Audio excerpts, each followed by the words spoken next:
আপনি কি বিশ্বাস করবেন, ভারতের বুকে এমন একটি মন্দির রয়েছে যাকে বারবার ধ্বংস করার চেষ্টা করা হয়েছে, কিন্তু প্রতিবারই তা আগের চেয়ে আরও মহিমান্বিত রূপে আবার দাঁড়িয়ে গেছে।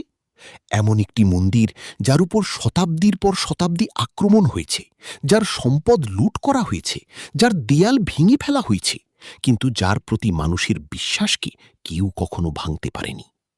কথিত আছে এই মন্দিরটি ১৭ বার ধ্বংস করা হয়েছিল এবং ১৭ বার পুনর্নির্মাণ করা হয়েছিল।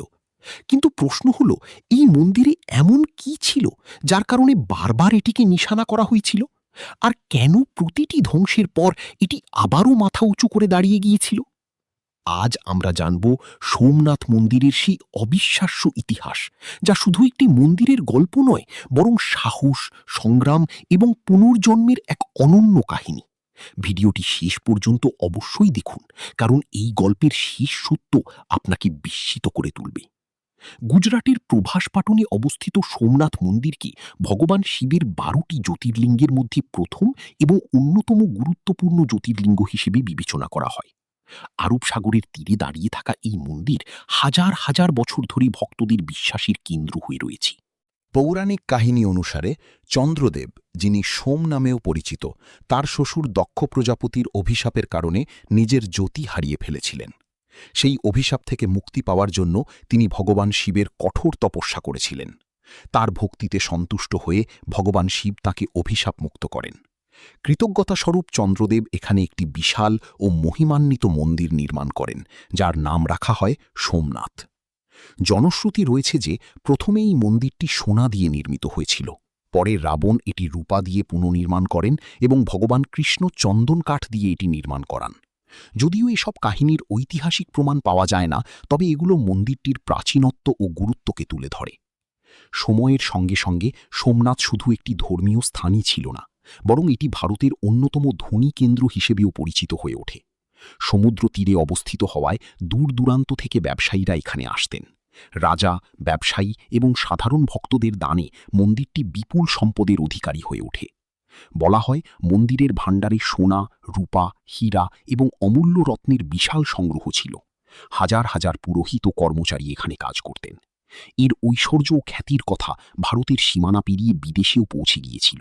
আর ঠিক এই কারণেই বিদেশি আক্রমণকারীদের নজর পড়ে সোমনাথের উপর। ১০২৫ খ্রিস্টাব্দে আফগানিস্তানের শাসক মাহমুদ গজনভি ভারতের দিকে অগ্রসর হন। তিনি এর আগেও বহুবার ভারত আক্রমণ করেছিলেন। যখন তিনি সোমনাথ মন্দিরের বিপুল সম্পদের কথা জানতে পারেন, তখন তিনি বিশাল সেনাবাহিনী নিয়ে গুজরাটের উদ্দেশ্যে রওনা দেন। দীর্ঘ যাত্রার পর তার বাহিনী সোমনাথে পৌঁছে যায়। মন্দির রক্ষার জন্য হাজার হাজার মানুষ প্রস্তুত ছিল। শুরু হয় এক ভয়াবহ যুদ্ধ। কিন্তু শেষ পর্যন্ত গজনভির বাহিনী মন্দিরে প্রবেশ করতে সক্ষম হয়।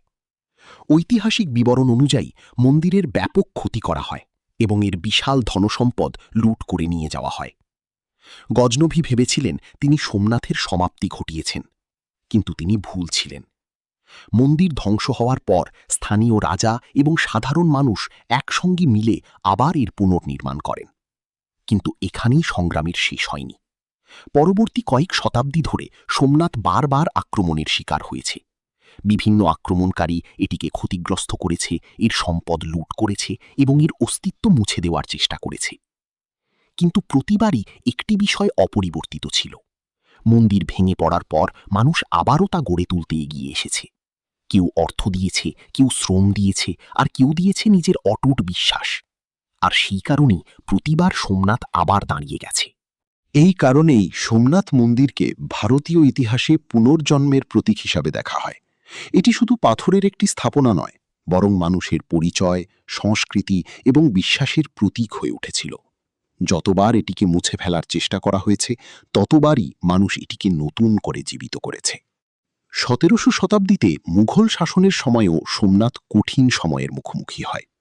ঐতিহাসিক নথি অনুযায়ী ঔরঙ্গজেবের শাসনকালে মন্দিরটি আবার ক্ষতিগ্রস্ত হয়। এরপর দীর্ঘ সময় ধরে এটি তার আগের জৌলুস হারিয়ে ফেলে। কিন্তু ভক্তদের বিশ্বাস কখনো হারিয়ে যায়নি। মানুষ এখানে আসতে থাকে, পূজা চলতে থাকে, আর একটি স্বপ্ন বেঁচে থাকে। একদিন সোমনাথ আবার তার হারানো গৌরব ফিরে পাবে।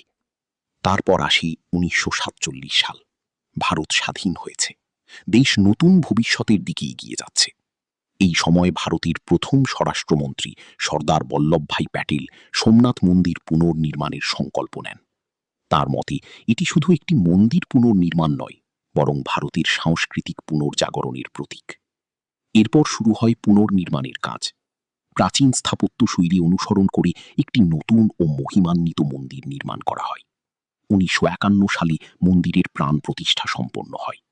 শতাব্দীর পর শতাব্দী ধরে চলা ধ্বংস, সংগ্রাম এবং পুনর্নির্মাণের পর সোমনাথ আবারও তার পূর্ণ মহিমায় দাঁড়িয়েছিল।